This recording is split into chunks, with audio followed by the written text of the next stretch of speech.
Bienvenidas y bienvenidos a la cuarta parte de Encender la luz, el programa de la asignatura de metodología que triunfa en Mentimeter. En este vídeo vamos a continuar con la explicación de la fase de metodología. En concreto, una vez aclaradas y explicadas las variables y los diseños de investigación, en este programa nos vamos a centrar en la población y la muestra. Bien, en vídeos anteriores hemos visto cómo una de las principales preocupaciones a la hora de investigar es controlar al máximo la influencia de las variables extrañas que puedan contaminar nuestros resultados. Una herramienta que ayuda a controlar la influencia de estas variables es la elección del diseño más adecuado, como explicamos en el vídeo 3. La otra herramienta principal que podemos emplear es la selección de una muestra representativa de sujetos que participen en nuestra investigación que nos permita generalizar nuestros resultados a toda la población. Para llevar a cabo este proceso, el proceso de selección de una muestra representativa, hay que tener claros tres conceptos previos: población, muestreo y muestra. Bien, la población, el concepto de población, hace referencia al conjunto de todos los individuos que queremos investigar. Por ejemplo, si estamos haciendo una investigación sobre el consumo de drogas entre estudiantes universitarios españoles, nuestra población serían todos los universitarios, todos los estudiantes universitarios españoles. ¿Vale? Sería el conjunto de todos los sujetos que nos interesa investigar. Idealmente, lo que haríamos sería aplicarle cuestionarios, por ejemplo, a todos los estudiantes universitarios de España. Pero claro, resulta imposible, en ocasiones, como en esta, preguntar a toda la población. En las ocasiones en las que no podemos preguntar a toda nuestra población, lo que hacemos, a lo que se recurre, es a la selección de una muestra. Esta muestra es un conjunto, un grupo representativo de sujetos de esa población al que sí podemos preguntar. No podemos preguntar a toda la población universitaria, pero sí podemos seleccionar a un grupo de universitarios, a un subconjunto que sea representativo del total, es decir, a un grupo con las mismas características que el total de nuestra población, al que preguntar. Este subgrupo recibe el nombre de muestra y, como hemos dicho, debe tener unas características similares a las de la población y ser lo más grande posible, ¿vale? Cuanto más grande, más representativo.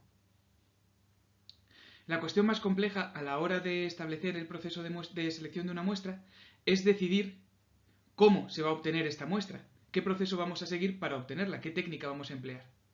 Ya que, al igual que sucede con los diseños, hay muchas técnicas diferentes para la selección de la muestra, y nuestro trabajo consistirá en elegir la más adecuada, la que mejor se adapte a nuestras necesidades y a nuestros recursos. Estas técnicas para selección de muestras reciben el nombre de muestreo. ¿Vale? En este vídeo veremos los diferentes tipos de muestreo más habituales, pero antes vamos a ver un par de ejemplos de los conceptos de población, muestra y muestreo, para que nos quede claro. Bien, imaginaros que queremos hacer una investigación sobre la felicidad de las ovejas, ¿vale? En este caso, nuestra población sería el conjunto de todas las ovejas, pero no podemos analizar a todas las ovejas que existen. Por tanto, deberemos seleccionar a un grupo representativo de estas ovejas. La técnica que utilizamos para seleccionar a este grupo representativo de ovejas recibe el nombre de muestreo. ¿Vale? La manera que hemos tenido de seleccionarla recibe el nombre de muestreo. Al final, como resultado de aplicar esas técnicas de muestreo, terminaremos con un subconjunto de muestras, que es representativo de la población. Tiene las mismas características que tiene la población, pero en pequeñito, en un número reducido, en un número que sí podemos investigar. Veis que aquí, del conjunto grande de nuestra población, hemos terminado seleccionando ovejas, un grupo más pequeño de ovejas donde tenemos ovejas blancas, ovejas negras, ovejas marrones. ¿Vale? Hemos seleccionado un grupo, un subconjunto, pero con las mismas características. A este subconjunto se le llama muestra. Aquí hay otro ejemplo. En una fábrica de bombillas se desea hacer un control de la calidad. Para ello, como no pueden examinar cada bombilla que fabrican una por una, lo que hacen es coger de cada lote de bombillas, se coge una y se somete a una serie de pruebas. En este ejemplo, las bombillas serían la población. La muestra sería ese conjunto de bombillas que hemos extraído de cada lote. Y el individuo, pues sería cada una de esas bombillas individuales. ¿Vale? En esta diapositiva tenemos otro ejemplo sobre el que trabajaremos en clase. Para resumir estos conceptos, teniendo en cuenta que no siempre se puede trabajar con todos los sujetos que forman parte de nuestra población, no siempre vamos a preguntar a todos los sujetos que serían parte de nuestra población, en ocasiones tendremos que seleccionar una muestra. Esta muestra debe de ser representativa de la población, debe representarla. Debe ser un buen ejemplo de lo que es la población. Cuanto más numerosa, más se va a aproximar a lo que es la población. Pero aún así hay que vigilar que sea representativa, que tenga unas características similares. Todos los sujetos de la muestra, por tanto, forman parte de la población, pero no todos los sujetos de la población forman parte de la muestra, dado que la muestra es una parte muy pequeña, una parte más pequeña de la población. Bien. Ahora vamos a ir con los tipos de muestreo. Vale. Los tipos de muestreo pueden dividirse en dos categorías en función de la influencia que tiene el azar a la hora de elegir a los sujetos. De esta manera, tendremos muestreos probabilísticos, en los que los participantes en el estudio se han elegido al azar. ¿Vale? Los participantes, las personas que participan en el estudio, se han seleccionado de manera aleatoria. Se disponía de un listado, lo veremos un poquito más adelante con los ejemplos, y los sujetos se han elegido al azar, tirando un dado, como si dijéramos. ¿Vale? Este tipo de muestreos son los más recomendables, al tratarse de los más objetivos. La muestra se ha seleccionado de la forma más objetiva posible. Todos los sujetos, con las mismas características, han tenido las mismas posibilidades de salir. ¿Bien?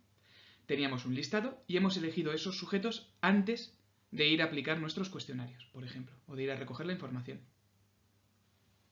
Por otro lado, si los sujetos no son seleccionados de manera aleatoria, estaremos ante tipo de muestreos no probabilísticos.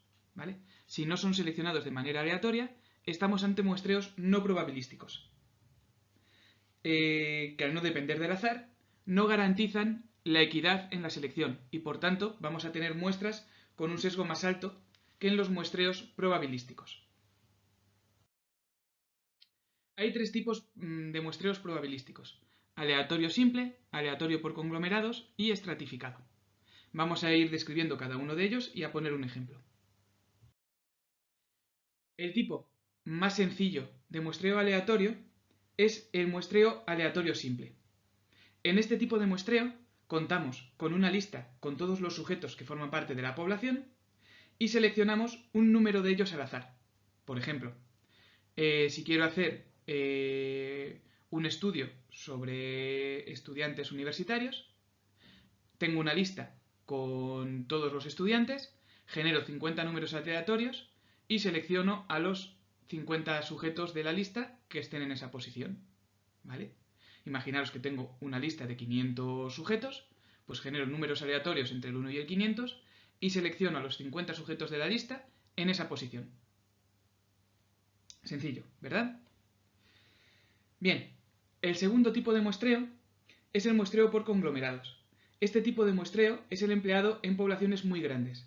Como veis en el ejemplo del muestreo aleatorio simple, solo teníamos 500 sujetos y queríamos seleccionar una muestra de 50. Pero ¿qué hacemos cuando tenemos poblaciones muy grandes? En estas situaciones, en ocasiones se recurre a muestreos por conglomerados, que simplifican un poco el proceso.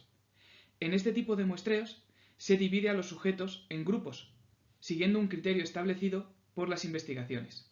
Y luego se elige a un número de esos grupos al azar.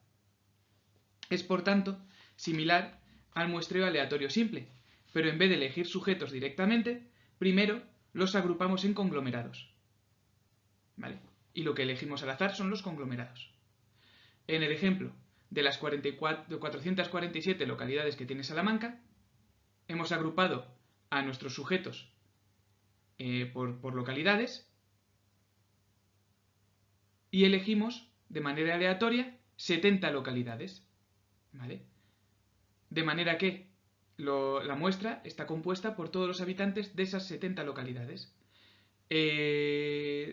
Imaginaros que estamos haciendo un estudio y dividimos a la población en centros educativos y elegimos al azar un número aleatorio de esos centros, ¿vale? Consiste en agrupar primero a los sujetos aleatoriamente y después, agrupar a los sujetos en conglomerados y elegir aleatoriamente conglomerados en lugar de elegir aleatoriamente sujetos. Vale. Claro, ¿qué sucede si, bueno, en el muestreo por conglomerados, hemos dividido a nuestros sujetos en grupos y luego hemos seleccionado solo algunos de estos grupos? Por tanto, ha habido grupos que se han quedado fuera. En el ejemplo, ha habido localidades que se han quedado fuera. Pero ¿qué sucede si lo que queremos es dividir a nuestros sujetos en grupos, pero tener representación de todos ellos? En este caso, por ejemplo, quiero medir la evolución de la identidad profesional de los estudiantes de carreras educativas y quiero que en mi muestra haya sujetos de todas las titulaciones elegidos al azar. Quiero tener representación de todas las titulaciones. En estos casos, estamos ante un muestreo estratificado y lo que habría que hacer es dividir a los sujetos en grupos. A estos grupos se les llama estratos. Igual que en el conglomerado, en el muestreo por conglomerados, les llamábamos conglomerados, en el estratificado a los grupos les llamamos estratos. Lo que habría que hacer es, una vez hemos dividido a nuestros grupos en estratos, lo que hacemos es seleccionar un número de sujetos al azar de cada uno de esos estratos. ¿Veis? En el ejemplo, si quiero obtener una muestra del grado de pedagogía, por lo que considero cada curso un estrato y hago cuatro muestras aleatorias, uno por cada estrato. Cojo un grupo de estudiantes al azar de primero, un grupo de estudiantes al azar de segundo y un grupo de estudiantes al azar de tercero. Como veis, en todos los casos anteriores, el investigador ha dispuesto de una manera o de otra de un listado de los sujetos y la gente que ha formado parte de la muestra se ha elegido previamente al azar.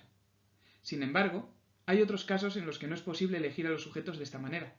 En estos casos se recurre a lo que se conoce como muestreos no probabilísticos.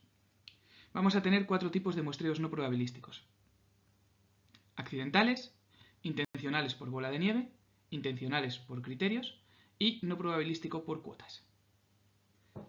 En el muestreo, el tipo de muestreo no probabilístico más sencillo es el llamado muestreo accidental. En este muestreo, el investigador acude al lugar en el que se encuentra su población y trata de conseguir sujetos que formen parte de su muestra de manera voluntaria. Llego a clase con mis estadísticas, con mis cuestionarios, pregunto quién quiere participar y os reparto los cuestionarios a las personas que me decís que sí. ¿Vale? Es muy sencillo y es el más habitual. El segundo tipo de muestreo es el intencional por bola de nieve, que se emplea en las situaciones en las que vamos con colectivos que prefieren mantener el anonimato o que son difíciles de acceder. En este tipo de muestreo, el investigador contacta con algún sujeto para que éste participe y a su vez éste convenza a otros de participar, produciéndose un efecto bola de nieve, de ahí el nombre. En el ejemplo tenéis una descripción de este tipo de muestreo, tenéis un ejemplo, se entiende bastante claro. El tercer tipo de muestreo es el intencional por criterios. Este se da cuando el investigador establece unos criterios que deben cumplirse para poder participar. Ya no vale solo con querer participar en la investigación, sino que además tienen que cumplir con X criterio. Por ejemplo, tener un rendimiento muy alto o muy bajo. ¿De acuerdo? Si además de cumplir con este criterio queremos que haya un reparto proporcional de sujetos, estaremos ante un muestreo por cuotas. Veis que en el ejemplo del muestreo por cuotas tenemos un número proporcional de sujetos de cada uno de los cursos, mientras que en el ejemplo del muestreo intencional por criterios, nos da igual el número de gente con rendimiento alto o con rendimiento bajo. Lo que queremos es que haya representantes de los dos tipos de rendimientos. Lo único que queremos es que tengan uno de los dos tipos de rendimientos. Bien, pues hasta aquí el vídeo de los tipos de muestreo. En el siguiente vídeo remataremos el tema 2, con las fases que faltan. Hasta el próximo vídeo.